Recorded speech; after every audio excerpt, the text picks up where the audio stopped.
جی ناظرین کرام، کتاب نخبۃ الصحیحین جو کہ 100 احادیث پہ مشتمل کتاب ہے، اس کا ترجمہ مارکیٹ میں موجود نہیں ہے، تو ہم اس کا ترجمہ آپ کی خدمت میں پیش کر رہے ہیں تاکہ شائقین حضرات اس سے مستفید ہو سکیں۔ تو 26 احادیث کمپلیٹ ہو چکی ہیں، حدیث نمبر 27 سے آغاز کرتے ہیں۔ جی بیٹا جی۔ حدیث نمبر 27، اللہ کے ہاں محبوب ترین اعمال۔ عن عبد الله بن مسعود رضي الله عنه قال سألت رسول الله صلى الله عليه وسلم أي العمل أحب إلى الله۔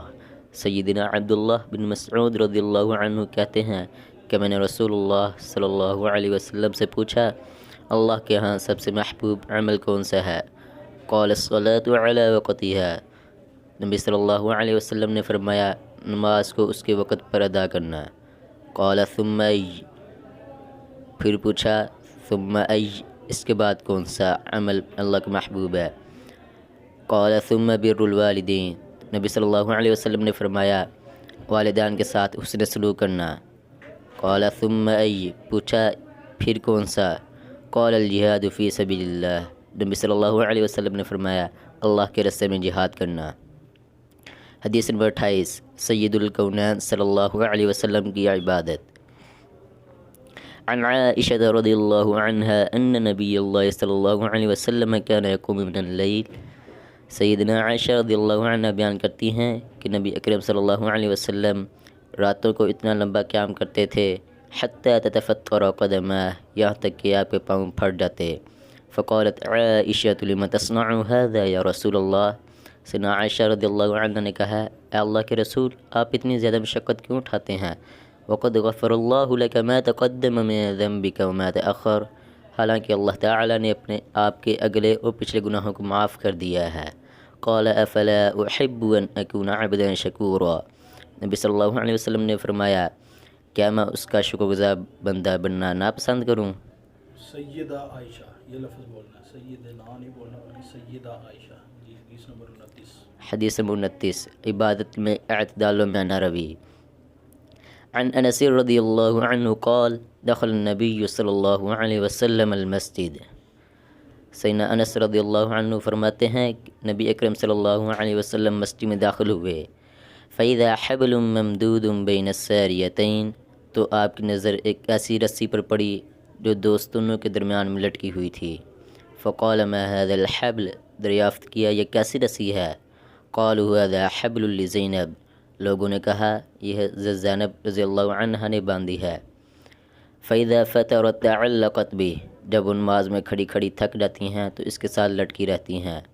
فقال النبی صلی اللہ علیہ وسلم لا حلوه ليصلي احدكم نشاطه، نبی صلی اللہ علیہ وسلم نے فرمایا نہیں، یہ رسی نہیں چاہیے، اسے کھول ڈالو، تم میں سے ہر شخص کو چاہیے کہ جب تک اس کا دل لگے نماز پڑھے۔ فَإِذَا فَتَرَ فَلْيَقْعُدْ، جب وہ تھک جائے تو وہ بیٹھ جائے۔ حدیث نمبر 30، زکوٰۃ ادا نہ کرنے والے کا عبرتناک انجام۔ عن ابی ہریرہ رضی اللہ عنہ قال قال رسول اللہ صلی اللہ علیہ وسلم، سیدنا ابو ہریرہ رضی اللہ عنہ فرماتے ہیں کہ رسول اللہ صلی اللہ علیہ وسلم نے فرمایا من آتاہ اللہ مالا فلم یؤد زکاتہ، جس شخص کو اللہ نے مال دیا ہے لیکن اس نے اس کی زکوٰۃ نہیں ادا کی، مثل لہ یوم القیامۃ شجاعا اقرع، اس کا مال روز قیامت ایک گنجے سانپ کی شکل اختیار کر لے گا، لہو زبیبتان، اس کی آنکھوں کے پاس دو بڑے بڑے سیاہ نقطے ہوں گے، یطوقہ یوم القیامہ، اور اس سانپ کا توق پیر بنا کر اس کے گلے میں ڈال دیا جائے گا، ثم قیامت کے دن اس سانپ کا توق بنا کر اس شخص کی گردن میں ڈال دیا جائے گا، ثم یأخذ بلحظمتہ یعنی شدقی، پھر وہ اس کے دونوں جبڑوں سے اس کو پکڑ لے گا، ثم یقول انا مالک انا کنزک، پھر کہے گا میں ہی تیرا مال ہوں، میں ہی تیرا خزانہ ہوں۔ ثم تلا، پھر نبی اکرم صلی اللہ علیہ وسلم نے اس آیت کی تلاوت کی، ولا يحسبن الذين يبخلون بما آتاهم الله من فضله، اور ہرگز نہ گمان کریں وہ لوگ جو بخل سے کام لیتے ہیں اس پر جو اللہ تعالی نے انہیں اپنے فضل سے دیا ہے، وہ خیر اللہم، کہ ان کے لیے بہتر ہے، بل هو شر لہم، بلکہ ان کے لیے برا ہے، سیطوقون ما